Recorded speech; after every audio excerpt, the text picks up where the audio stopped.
Hey guys, it's Kim here with Fairly Fiber Fun. Welcome to Tour de Fleece.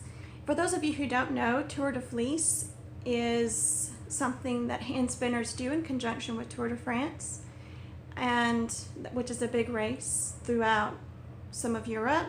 But it does run at the same time. So the official race is going on July 6th through 28th. There's 2 rest days, there's 2 challenge days, and hand spinners try to follow that pattern. I have a team.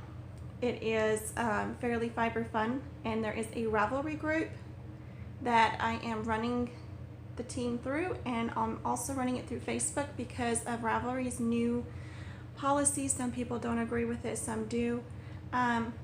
So if you don't want to be a part of the Ravelry group, go ahead and find me on Facebook, Fairly Fiber Fun page on Facebook. There is an event for the tour, and there is just the page, so you can post your photos wherever. I'll put the hashtags here so you can see which hashtags to use. Feel free to join in anytime, and join in if you want to. Anybody's welcome. The rules are easy. You spin as little or as much as you want. Any spinning, any fibers, any colors, everything goes. You can share your pictures as often or as infrequently as you like, and chatter as much as you want to. Every photo enters you for the drawing. So the more photos you post, the more entries you have for the prize that I'm giving away at the end of the tour, which I will share later when I have figured out exactly which fibery prize I want to give away. I am a member of 4 teams, my own, of course, that I'm a captain of, the Do-It-Yourself and Die team, Fiber Love Diary, and Raw Wool Lovers Unite. So I have a lot of teams I'm spinning for, and most of the items I'm spinning qualify for most of the teams. So it's a lot of fun, it's laid back.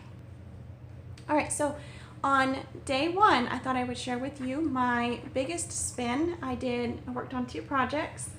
I did a little bit of work on a commission spin I'm in the middle of, trying to get the bobbin filled so I can ply and empty 2 bobbins so I can use them during Tour de Fleece. And I spun, that's for the babe wheels, and which is what I'm going to do the majority of my spinning on. And then I have my antique wheel, which is Lady Elizabeth, and I spun an entire yarn single, start to finish. On that wheel I will ply later. So it is my seafoam bats. There was a full-size bat and a very small bat, and I managed to fit it all on the bobbin. And that's all I did for the first day. So, but I did get some filming of the actual spinning, so I'll share that with you now. Thanks guys for joining me. Enjoy your Tour de Fleece or your July. Have fun. Bye.